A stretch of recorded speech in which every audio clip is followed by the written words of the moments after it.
Hello दोस्तों, आज का वीडियो में हम लोग बात करेंगे माय मदर 36 पोएम के बारे में, जिसे लिखा है कामला दास ने। कामला दास was born on 31 March 1934 and died on 31 May 2009। उनका और एक नाम बहुत ही फेमस था जो है कामला माधवी कुट्टी। ये उनका पेन नेम भी था। She was a major Indian English poetess. उनकी कविताएं कह सकते हैं कि बहुत बोल्ड रूप से वो लिखा करती थी।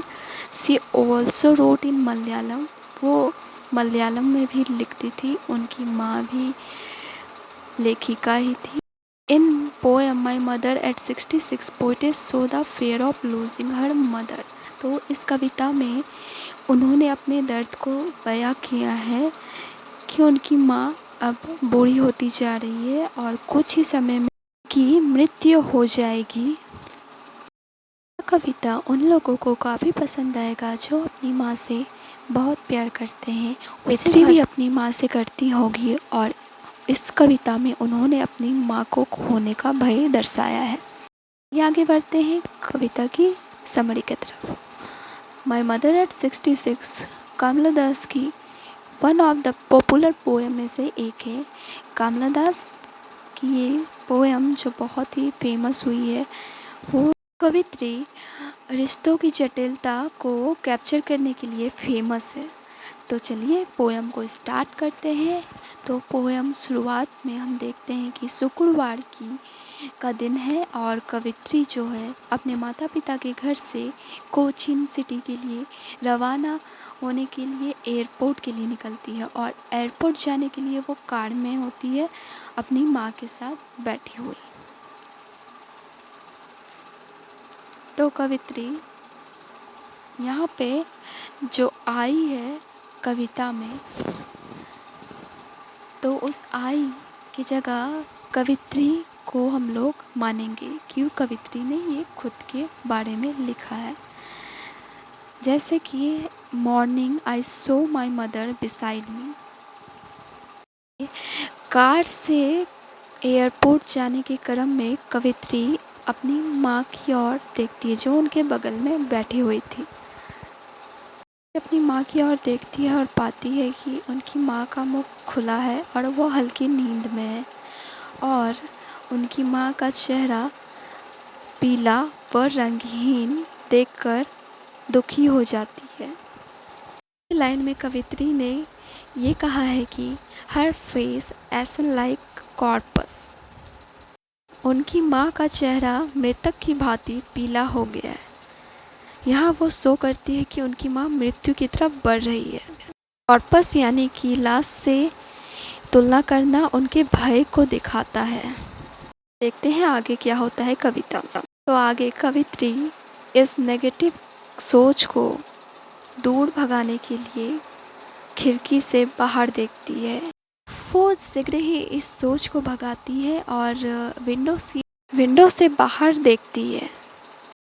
पाती है कि बाहर की दुनिया जीवन और गतिविधि से भरी थी और युवा पेड़ तेजी से पीछे दौड़ते हुए नज़र आ रहे हैं और बच्चे बहुत खुश नज़र आ रहे थे।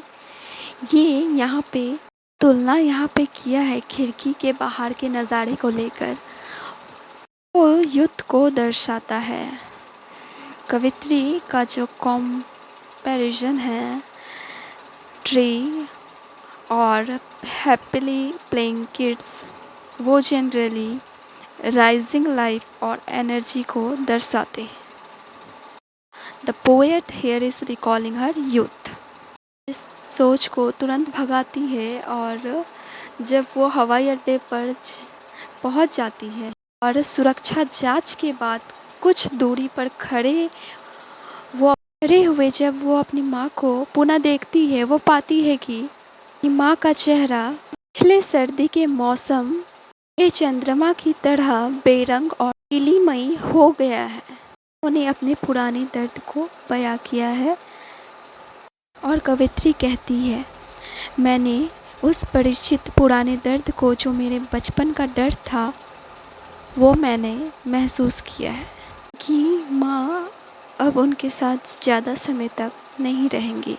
कवित्री आशा करती है कि वो अपनी माँ को दोबारा देखेंगी और वो अपनी माँ से ज़्यादा कुछ तो नहीं कहती, बस इतना कहती है, सी यू सून अम्मा। अम्मा, शीघ्र ही मिलते हैं।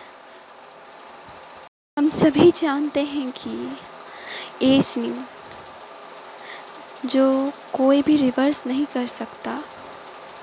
वी नो डैट कि we can not change age. और इस पोएम में कवित्री ने ये भली भांति दर्शाया है कि उनकी माँ कुछ ही समय में इस दुनिया को छोड़कर चली जाएंगी। में हर बच्चा चाहता है कि उनके माँ बाप सर्वत्र जिंदगी भर उनके साथ रहें। अंतिम लाइनों में कवित्री बस मुस्कुराती है। इस कविता का प्रमुख थीम है fear of loss and ageing. So ये कविता यहीं ख़त्म होता है।